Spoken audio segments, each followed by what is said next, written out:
É assim que se apresenta um jogo. No review de hoje, vamos relembrar ou conhecer Gran Turismo, de 1997. É o primeiro jogo da inesquecível série de maior sucesso do PlayStation. GT1 foi um dos primeiros jogos que eu testei assim que montei meu Recalbox.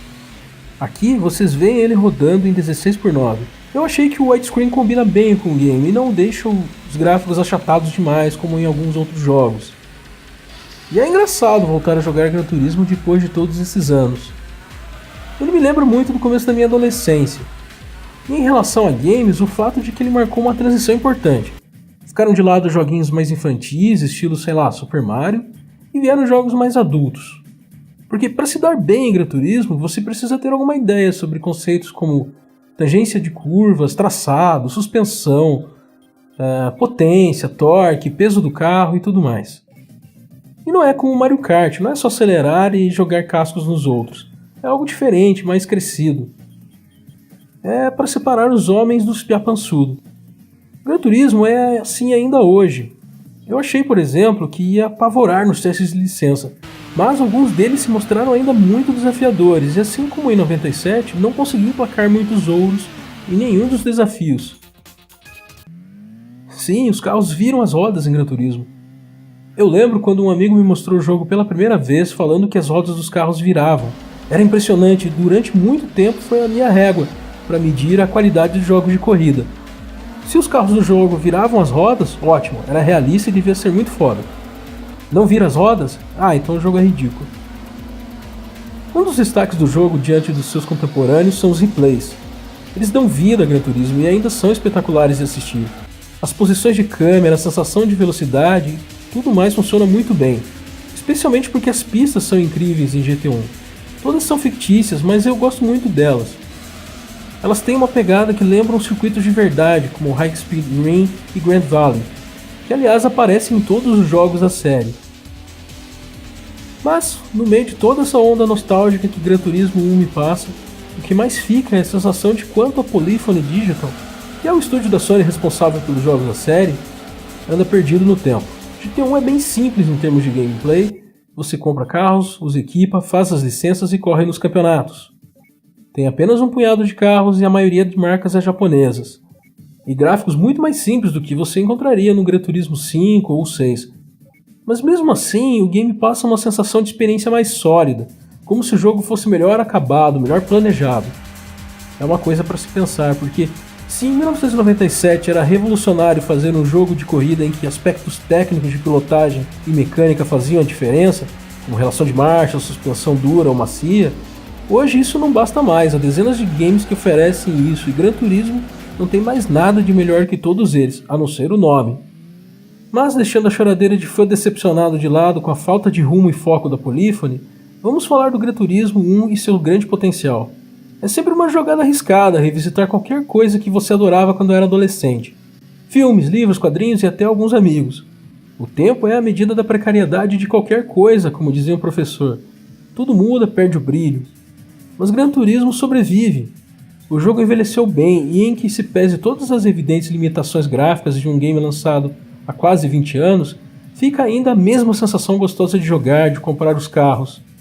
De finalmente entender inglês para fazer compras inteligentes e investir os créditos adquiridos pelos resultados nas corridas em upgrades úteis, relevantes para os carros que você tem.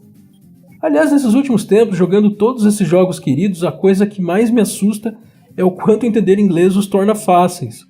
Saber o que está se passando, o que você está fazendo, quem diria, é uma mão na roda para aproveitar um jogo. Outro ponto que eu gostaria de destacar em GT é a interface gráfica. Menus, botões e ícones são extremamente bem resolvidos. É fácil de navegar e se entender pelas telas do jogo. Putz, como eu gostava desse Mitsubishi GTO, na minha opinião, o melhor carro do jogo. Mas voltando a falar da interface, a trilha dos menus, efeitos sonoros que confirmam ou cancelam ações, o fato de que cada montadora tem uma música dá um tom do capricho da Polyphony com a interface. Algo que, por exemplo, não pode ser dito de Gran Turismo 5, que tem uma interface gráfica que é sem cerimônia uma das piores que você vai encontrar em qualquer jogo. Isso, qualquer jogo, não é só entre os Gran Turismo não. Enfim, para quem nunca jogou Gran Turismo, uma resenha sobre o gameplay. É um dos primeiros jogos de corrida a brincar com a ideia de simulação nos consoles. Aspectos como a física influenciam muito a performance do carro. Peso, potência, torque, tipo de pneu e suspensão são elementos que fazem um carro render mais ou menos no jogo. Até o tipo de transmissão, se dianteira, traseira ou integral. Você quer um exemplo? Nesse teste de licença eu demorei para acertar porque a suspensão do carro que você usa é muito mole, o que significa que ele quica bastante na pista. E a pista nesse trecho de tomada para curva é inclinada demais. Como suspensão mole em alta velocidade significa instabilidade, é fácil rodar na tomada da curva se você frear com o volante virado. Para acertar, tem que diminuir em linha reta, sem tocar nos direcionais. E esse tipo de profundidade do gameplay era impensável na época. E ainda pega a gente desprevenida, como eu que sou o macaco velho de Gran Turismo e de todos os jogos de simulação que você imaginar. Apesar de simulação hoje estar diretamente associada com jogos muito exigentes e que normalmente obrigam você a ter um volante para jogar, Gran Turismo 1 não é desses. Para começar, nem existia force feedback na época. E o gameplay se mostra acessível e sólido com o controle. Eu tenho jogado o GT1 com o DualShock 4 e com o NES 30 Pro da 8-bit do. E não tenho tido nenhum problema não. Voltando à resenha sobre o jogo, para progredir é a velha fórmula. Você precisa competir, acumular dinheiro pelos seus resultados e gastar essa grana para comprar novos carros, além de equipá-los para que eles tenham melhor desempenho. Vencer alguns eventos dão carros como forma de premiação também. Aí você pode usá-los ou vendê-los no jogo.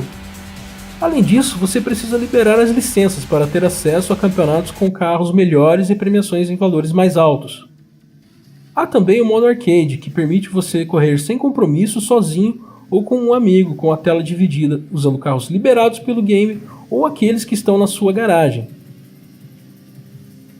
Puxa, eu ainda tenho os meus antigos memory cards de 20 anos atrás. Imagino que eles ainda tenham meus saves com centenas de carros e tudo desbloqueado. Cara, eu era muito bom em Gran Turismo. Mas para fazer esse review usando o Recalbox, claro, eu tive que jogar tudo de novo. Afinal, não tem como ler os memory cards aqui. Mas eu fiquei muito feliz com a experiência. Em nenhum momento o Gran Turismo me pareceu ruim.